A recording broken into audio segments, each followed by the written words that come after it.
Difficult circumstances bring new sets of challenges to even healthy marriages. And right now, we're all facing a unique brand of hard times. But, every marriage will face periods of challenge and difficulty. And I've been thinking a lot recently about Jesus's promise that in this world, we will have trouble, but we can take heart because he has overcome the world. And the truth and hope of the gospel is what brings hope and perspective, even in the midst of the most difficult circumstances. My name is Amy Sloan, and I'm a second-generation homeschooling mom of 5 in North Carolina. And at humilityanddoxology.com, I've been enjoying a really great series of real-life interviews with moms and dads and educators in my homeschool conversation series. But today we're going to take a little bit of a side trip and kind of talk about these issues of challenging times, especially when it comes to nourishing healthy marriages in the midst of hard times. And today I'm joined by Donna Westcott, who is the mom of one of my dear friends. She loves Jesus, and she's also a licensed professional counselor. So I thought she would be a great person to come and talk to us today about these issues. Donna, thank you so much for being here with us today. Hi, Amy. It's my delight to be here. Well, could you start just by telling us a little bit about who you are and your family and your background? Okay. So God has been very kind and gentle to me in my life. I've had many blessings. I was born into a Christian family, which also goes back for several generations of Christians. I married a Christian man. We've been married for 44 years, and we have 4 children. They're all grown now and out. 3 of them are married. 2 of them have kids. We have 10 grandchildren. And they all live fairly close. The furthest away is 30 minutes, which I know is really unusual, and we're just really thankful for that. And I also have my parents and my brother and sister and their families who live nearby. What a delight. Yeah. So I am a licensed professional counselor in the Commonwealth of Virginia, and for the past 10 years, I've been working at a Christian counseling agency. And I see individuals and couples and families, and it's just really been my delight because I think that's my gifting, and I've waited a long time to actually do it professionally. And so at 10 years, it still seems kind of new and exciting. Yeah, oh, it's so important to be able to have wise counselors who can bring gospel hope, but also like help us work through some of those practical day-to-day issues that we're facing. Mm-hmm. Well, this is certainly a big one, an issue of nourishing healthy marriages, which can be a challenge at any time, but especially when things are hard. But before we talk about when things are hard, what are some ways that we can nourish a healthy marriage even before we face the hard times, so that, we're going to be facing lots of challenges over the years of marriages. So how can we nourish the health of our marriage on the front end before we face the hard times? Well, I think it always starts in the individual heart.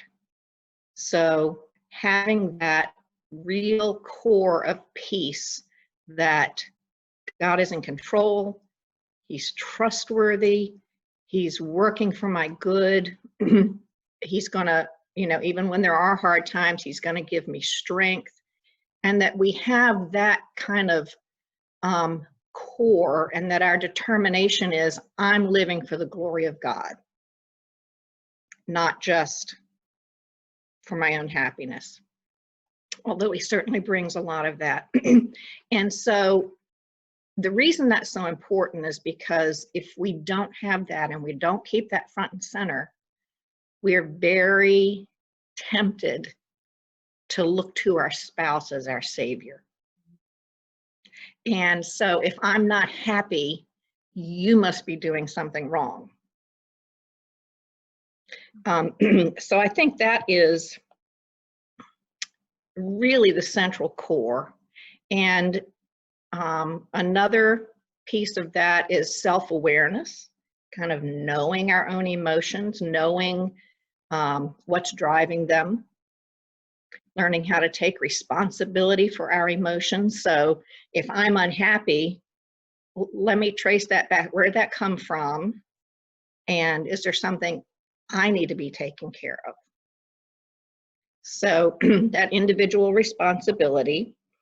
And really in any time of life, one of the most important skills for marriage is resolving conflict.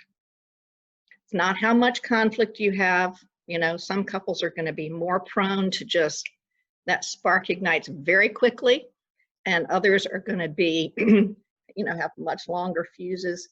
But the key is, can we resolve these conflicts in a way that is satisfactory to both partners? And if there have been wounds, can we repair them? Can we say, I'm so sorry. Here's what I did, and I see how it has hurt you, and I'm so sorry. And come to that point of forgiveness so that we move on with a clean slate and not be holding on to past hurts and grudges. You know, it's interesting how many overlaps there are sometimes with the things I say to my own children and really what I need to be saying to myself. Things like, you're not responsible for what the other person's response is, but you are responsible for, by the grace of the Holy Spirit, by the power of God, to be in control of your own response. And yet, how often in a marriage relationship is it so easy to just kind of blame shift and be like, well, I wouldn't have done that except you made me do it. You know, I'm just responding to your sin, instead of saying, okay, their sin, you know, they'll answer to God, and that's something we might need to deal with, but I need to really focus on my own sin and my own reactions. Mm-hmm. Yeah, we're all broken people struggling, and it's messy, and it's not like the Hallmark movies. And so, you know, we have to be able to have some sense of peace with our own faults and shortcomings and with our spouses. and remembering. I've said to people before, he might make a great husband, but he's going to make a lousy savior. So if that's what you're looking to him for, you're going to be disappointed and frustrated all the time. That is so wise. Yeah, anytime we try to put our hope in anything other than in Jesus, we're going to be disappointed for sure. Well, even in healthy marriages that have sought to have good patterns of communication, hard times can stretch us a bit thin, whether the difficult circumstances we're facing now, kind of universally, or just any of the myriad of trials that can come during the course of a marriage. And I was wondering if you could share some strategies or ideas of how can we deal with these areas of conflict and these things that kind of bubble up to the surface, or maybe things we've been avoiding or ignoring. What do we do now when it's just crunch time and it's all out in the open? Yeah. So, so at the times that we're dealing with right now, we're dealing with maybe being confined together much more than we're used to, and, you know, bumping up against each other more than we're used to. And so things that might have been kind of dampened because we're out in the world more, or we're interacting with other people more, or we have our other activities to do. Those things are not there to kind of soften the blows. And so we are kind of running into each other more. And so it brings out the things that have been that have been maybe kind of under the surface, but we've been able to ignore them for a little while. Yeah. And so I think when we're working from that core of, you know, I have my peace with God in Christ. I'm not looking for my validation or my self-worth in my spouse, you know, so that's kind of our base that we talked about before. And then, you know, if you're talking about this particular time period, then sometimes just the practical aspects can help to avoid some of that conflict even before it comes up. So, you know, just being smart about that. So what are those things that are going to challenge us during this time period? Well, a loss of routine can be really unsettling. It can really have an emotional impact. So you recognize that and you say, well, all right, we just need to introduce some structure here. So let's say, you know, we're going to have a schedule. We're going to get up at this time. We're going to have our meals at these times. We're going to have, you know, whether it's your private devotions or your family worship or your couple time together, we're going to schedule that. We're going to schedule in, you know, that we're missing our normal activities. So what can we do that's going to replace those activities? Because, you know, diversion is important. Diversion both in the sense of having different activities and in the sense of allowing our brains to go somewhere else. Our brains need some rest. So, you know, plan ahead. What can we substitute? And really basics are good nutrition, good hydration, getting outside every day, getting some exercise every day. Those are just real helpful in the basic sense. Also being honest about what are our challenges going to be? What are the things that are bringing us head to head? So for some people, being homebound is no big deal. You know, I'm an introvert, so I'm happy as a clam. But other people are extroverts, and this is much harder for them. Yeah, you're so isolated, and you know, I get my energy from just being home and, you know, reading, and you get yours from being with people. And so, I mean, it's a serious challenge. It's not just, oh, quit complaining, Amy, you know, it's serious. And so you need to kind of take that into account. And it's not fair then to tell my husband, oh, sorry, weird reverberation there. It's not fair then to expect my husband, who is an introvert, though, to like somehow fill all that void for me, because that's not really loving him either. We have to find a way to love each other from both directions, both of us sacrificing and both of us also having healthy boundaries. Yep. Yeah. Part of that conflict resolution and problem solving, that, I mean, there are just going to be those things all throughout marriage. So let's figure out, how do we do this in a way that is satisfying for everybody? It's not going to just be, you know, one direction.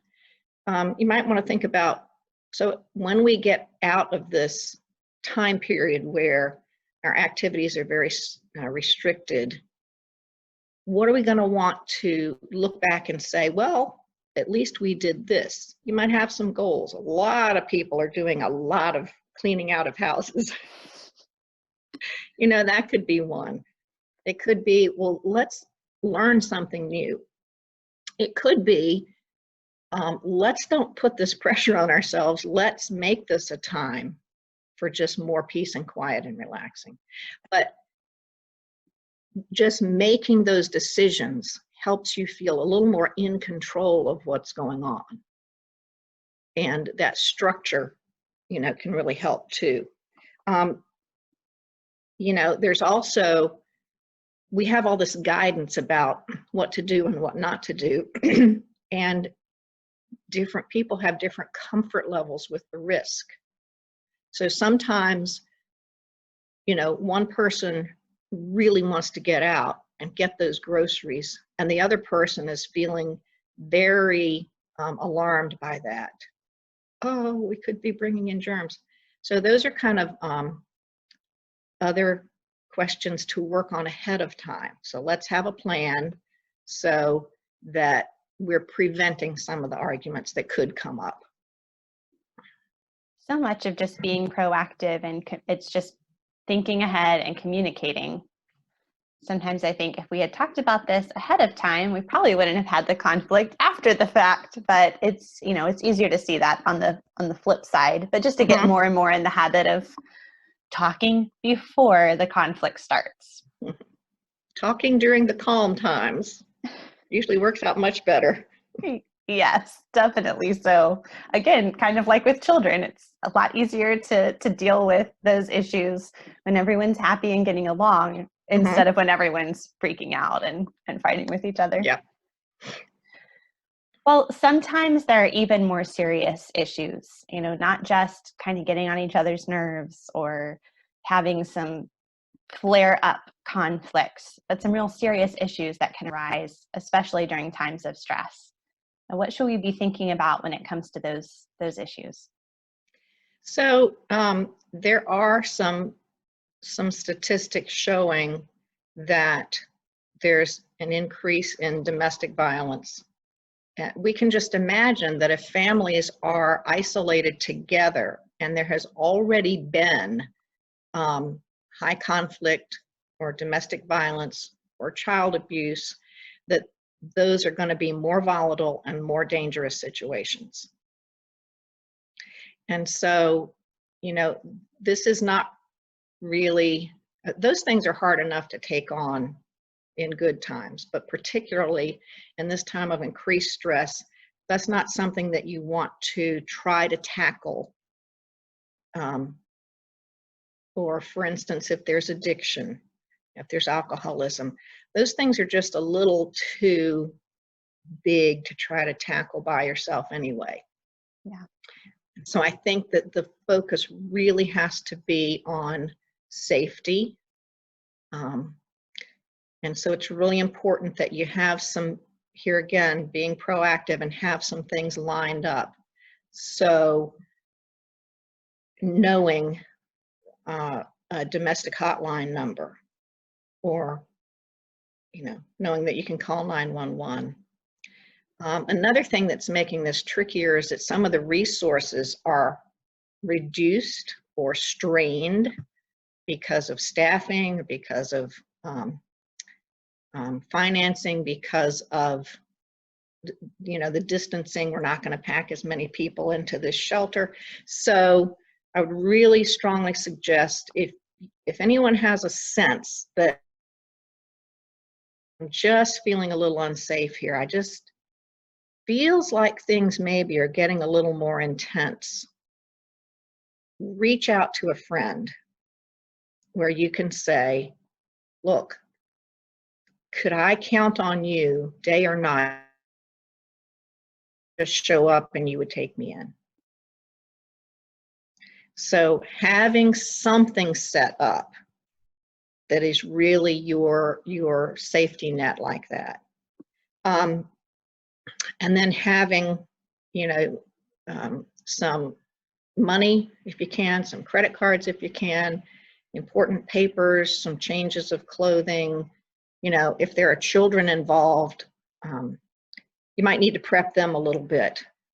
You know, if I say this word, that means we're all just going to quickly go out to the car. You could even use a word like that with your friend. If I text you this word, I'm really in trouble. You know, please call the police for me. So, and there's a lot more detail that we could get into, but there are resources online. So doing that kind of preparation ahead of time, I think is important there too. Yeah. And just if anyone watching this is in that kind of situation, my heart breaks for you. And I want to make sure that you know that I'll have some of those resources and links in the show notes for this video. But yeah, definitely if you're feeling unsafe or feeling like your children are unsafe, it is always appropriate to get help and to have a friend or law enforcement to come and be on your side. That's really important. So we'll have some of those links in the show notes for sure. Yeah. Do you have any suggestions? I feel like I meant to ask you this earlier too,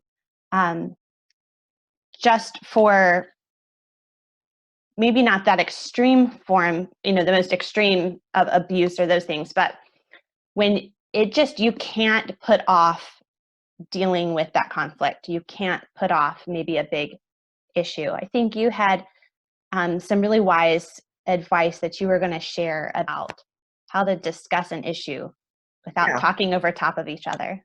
Yeah. So when conflict has grown, very often we stop hearing each other.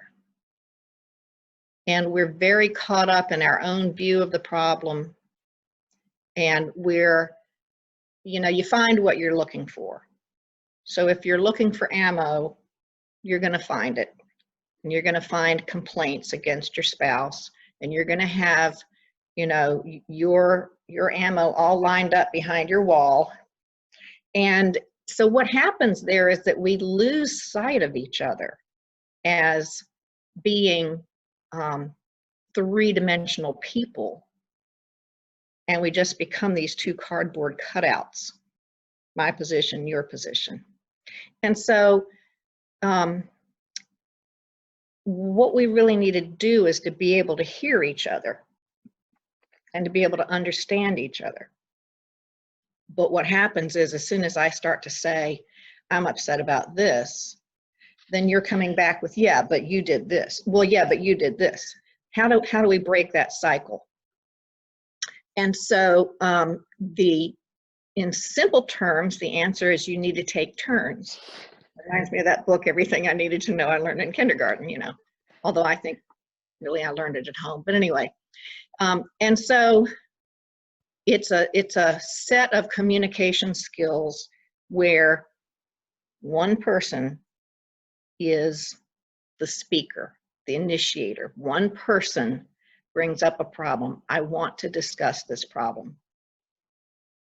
And of course you want to talk about, is this a good time? And, do it at a time when people are calm. Okay, this is the problem we're going to talk about. And sometimes it helps even to write it down and to put that piece of paper on the table. All right, we're talking about who is going to take out the garbage. We're not going to stray into any other territories about who walks the dog, who does the dishes, We're only going to talk about who takes out the garbage. And so at that point, the speaker is taking his or her turn. The other person is the listener, and not just the listener. You can also think of it as an inquirer or a curious person. So that person has a really hard job because what you're saying is, okay, I'm gonna divide myself a little bit. This is the part of me that wants to argue with you, and I'm gonna ask that part to just sit down and be quiet for a minute. This is the part of me that's gonna be curious, and my goal is just to understand what your position is. And what's required of that curious person is to ask some questions. Well, why is that so important to you that, that you want me to take out the garbage? What does that mean to you? So we're really trying to, it's not just problem solving, because if it was just problem solving, we could flip a coin, decide who's going to take out the garbage. But it's, can I understand the emotion that's behind this? So that curious person is asking, oh, you mean that when I take out the garbage, you actually feel loved, And so that curious person has this job, but the person who's initiated the conversation, that might seem like you're in the power position, but what really happens is as you get more skilled at these conversations, you learn something about yourself. Mm. So, but that, that's the limit of that conversation. You know that you've come to a good point when that person who initiates can say, yes, that's what I mean. That's what I'm talking about.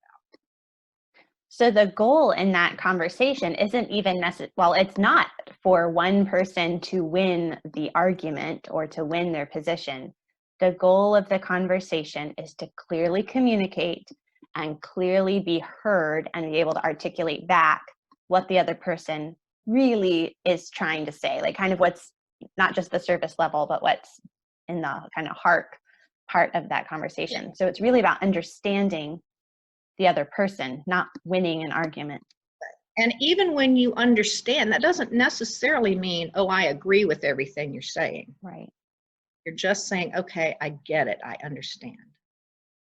And then another time, the other person can be the initiator, and can be the one to express, here's a problem I'd like to work on. So it takes some, it takes some practice to get really good at that. But I think that's really a central issue, is just being able to listen to each other and listen to the point of understanding. I heard a quote one time, and I can't remember it exactly, but it was something about how often we listen just to respond instead of listening to understand. And I catch myself in that all the time, whether I'm talking to my husband or someone else, where they'll be telling me something and I'm just getting ready because I know just the right comeback for that, which shows that I'm not actually listening to understand what they're saying. I'm just trying to formulate my own reply. It's really hard to do that. It's really hard.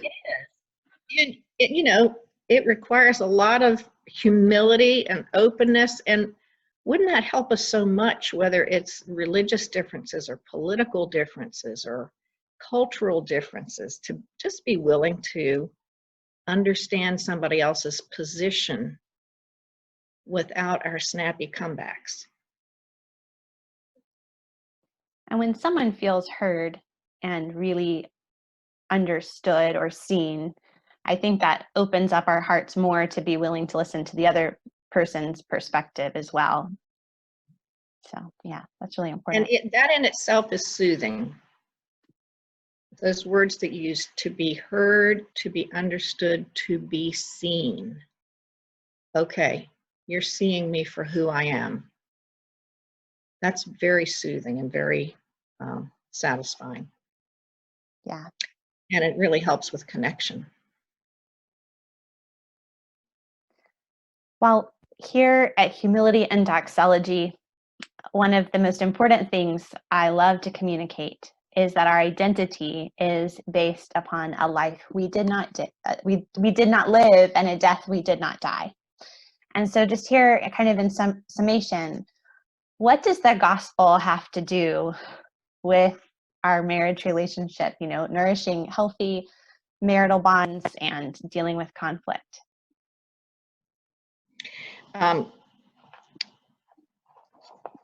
When I was contemplating that question, some phrases just popped into my mind. And one was, if the mountains fall into the sea. Some of the places in the scriptures where it talks about when these really, really difficult things happen.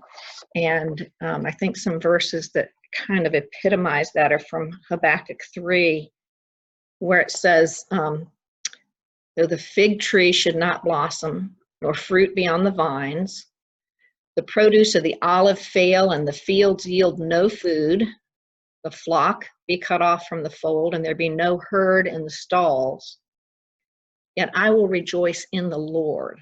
I will take joy in the God of my salvation. God, the Lord, is my strength. He makes my feet like the deer's. He makes me tread on high places. And haven't you experienced heading into a hard time and just feeling the anxiety of it? Because particularly like in these days, we could have really serious health problems. We could face our own death or the death of ones that we love. We could face financial ruin or great financial hardship. And so many times we go into a crisis like that with anxiety. And I used to feel like, okay, I just need to hold on and grit my teeth and hold on, and life can resume once this crisis is over. But we get to the other end of the crisis and we can look back and see how God was faithful. Wow, I thought that was impossible, but God made that happen. And what do we say when we get through the crisis and we've seen God's faithfulness? We say, oh, I should have had more faith. And so let's take this opportunity to just say, you know what? God is going to be faithful. There's no question about that. Whatever the outcomes are in terms of health or death or finances or hardships, God is going to be there with us. And he's going to give us the strength to get through it. And even more than that, it's not just the strength to white knuckle it through, but he's working out his purposes. He's already worked out our salvation. That, you know, let's don't fear death. Let's don't fear those who can harm the body. Let's fear God. And God has already provided for us. And so, you know, I think that's the message of that we will rejoice in God and take joy in God. Rejoice in the Lord. Because we're rejoicing in the most important thing. That's already secure. And then the other things that come along, we know that God is working for our good, our sanctification, our faith. How much does your faith grow when you've been through something really hard and seen God be faithful? And this is also part of God's purpose for the world and for his plan of salvation and his plan of redemption of the world. So that's where I see the gospel really being relevant to what we're going through right now. My pastor often will talk about how we have a kind of a misguided understanding of faith, as if, well, I just need to, like, you know, grab on and get more faith. I just got to get more faith. If I had more faith, it would be better. And that our hope is not in the amount of faith we have, but our hope is in the object of our faith, because he cannot deny himself. And so it's not about our own even ability to believe well enough or trust well enough, but it's because he is all sufficient. And he, like you said, he's already bought our salvation. How can we not trust him with anything else? Yeah. Corrie ten Boom has a quote that I've already loved. I think it says, "There's no hole so deep. God's love is not deeper still." And so if we've been to the bottom of a 2-foot hole and we've found that God is sufficient, well, then our faith is 2 feet deeper. But then if we go down into a 10-foot hole and we find God's faith, you know, his sufficiency is still there, he's still everything I need at 10 feet deep, then our faith is deepened by that much. And what a treasure that is to add to that,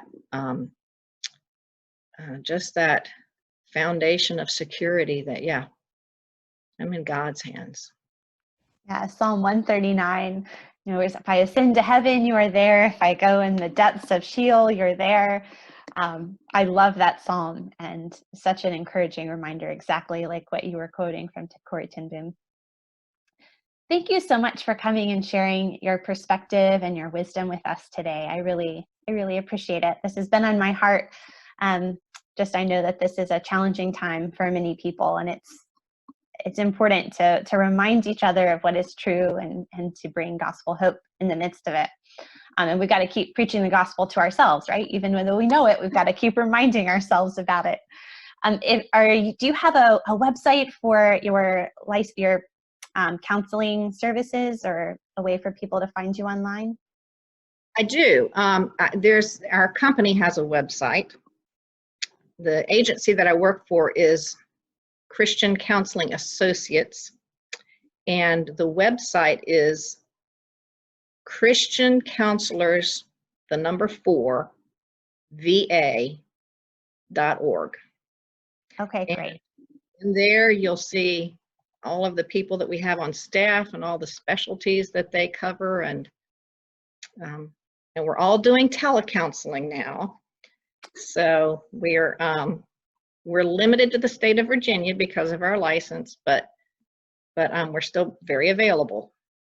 Okay, well, I'll have that link in the show notes as well. Thank you so much.